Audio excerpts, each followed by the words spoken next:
Hello everyone, আসসালামু আলাইকুম। সবাই কেমন আছেন? আমি আল্লাহর অশেষ রহমতে আলহামদুলিল্লাহ ভালো আছি। প্রতিদিনকার মতো নিয়ে আসলাম নতুন একটি ভিডিও। এখানে যে বিকালবেলা একটু বের হয়েছিলাম মেয়ের নিয়ে, ছোটো বোনকে নিয়ে। আমরা গিয়েছিলাম নিউ মার্কেট একটু শপিং করার জন্য। শপিংগুলো আর আপনাদের সাথে শেয়ার করি নাই। এখানে শপিং শেষ করে এই যে আমরা সবারই একটু ক্ষুধা লাগছে, এই জন্য একটা দোকানে যেয়ে বসলাম। এখানে আমরা ভেজিটেবল নুডলস অর্ডার দিছিলাম, আর দিছিলাম একটা ফুচকা,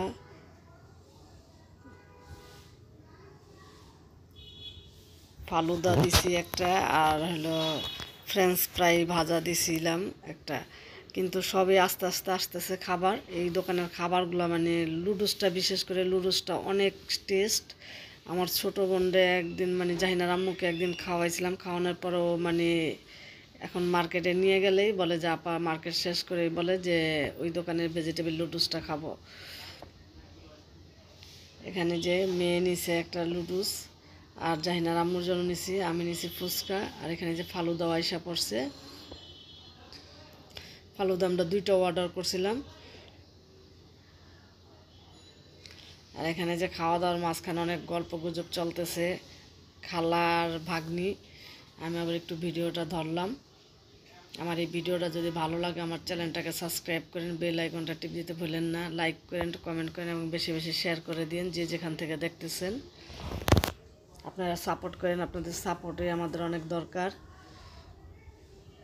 এখানে একটা ফ্রেঞ্চ ফ্রাই অর্ডার করছিলাম, কিন্তু ফ্রেঞ্চ ফ্রাইটা একবারে বাজে ছিল।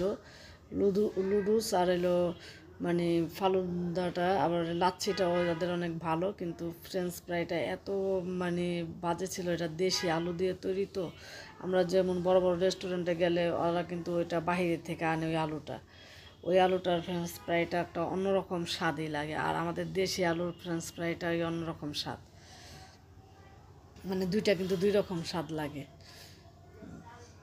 আপনারা খেয়ে দেখতে পারেন নিউ মার্কেটের ফ্রেঞ্চ ফ্রাইটা কেমন আর ওই রেস্টুরেন্টের ফ্রেঞ্চ ফ্রাইটা কেমন। এখানে বাইরে থেকে আসার পর ঘরগুলো এলোমেলো করে ছিল, ওগুলো পরিষ্কার করলাম। পরিষ্কার করে আপনাদের মাঝে আবার একটু ভিডিওটা নিলাম শেয়ার করার জন্য। এখানে আমি বিছনাটা ঝাইরা, কাপড় চোপড় গুছিয়ে বিছনাটা ঝাইরা নিছি। আর বিছনাটা এরকম পরিপাটি না থাকলে কিন্তু ঘুমাইসেও কিন্তু শান্তি লাগে না। এখন এই যে সব কিছু গুছিয়ে টুছিয়ে নিছি, নিয়ে এখানে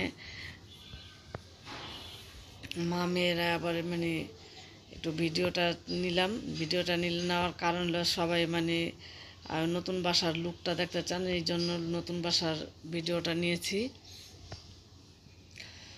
সোফাটা আলাদা রুমে দেওয়ার দরকার ছিল, কিন্তু এখানে দুইটা রুম আর ডাইনিং একটু আছে। ডাইনিংয়ের মধ্যে আমি সুকেস আর ফ্রিজ রাখছি। আর ছোটো রুমটায় মেয়ে থাকে, আর এই বড়ো রুমটায় আমি থাকি। এখানে বড় রুমটায় যেহেতু জায়গা বেশি, এই কারণে সোফাটা এই রুমে রাখা হয়েছে। মেয়ের রুমটা একবারেই ছোট। কিভাবে জিনিসগুলো গুছাইছি সেটাই আপনাদের সাথে শেয়ার করলাম। ঘর দর গুছানো না থাকলে মনে হয় কি যে সব কাজ কিন্তু এলোমেলো লাগে। আর আপনার বিছানাটা গুছানো হলে সকালের মেন কাজই কিন্তু বিছানা গুছানো। বিছানাটা গুছানো থাকলে হয় কি ঘর দরগুলো পরিপাটি দেখা যায়। আমি এখানে সব কিছু গুছিয়ে নিয়ে তারপরে ভিডিওটা শেয়ার করছি। যে আমি ডাইনিং স্পেসে রাখছি ওয়াল ক্যাবিনেটটা, আর ফ্রিজটা রাখছি। যেহেতু আমার ওয়াল ক্যাবিনেটটাও বড় আর ফ্রিজটাও বড়, এই জন্য ডাইনিং স্পেসেই রাখা হয়েছে। সব কিছু গুছিয়ে আপনাদের সাথে ভিডিওটা শেয়ার করতেছি।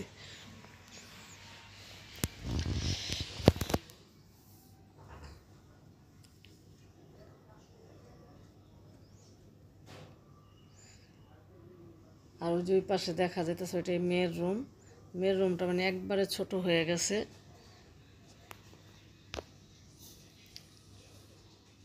আল্লাহ হাফেজ।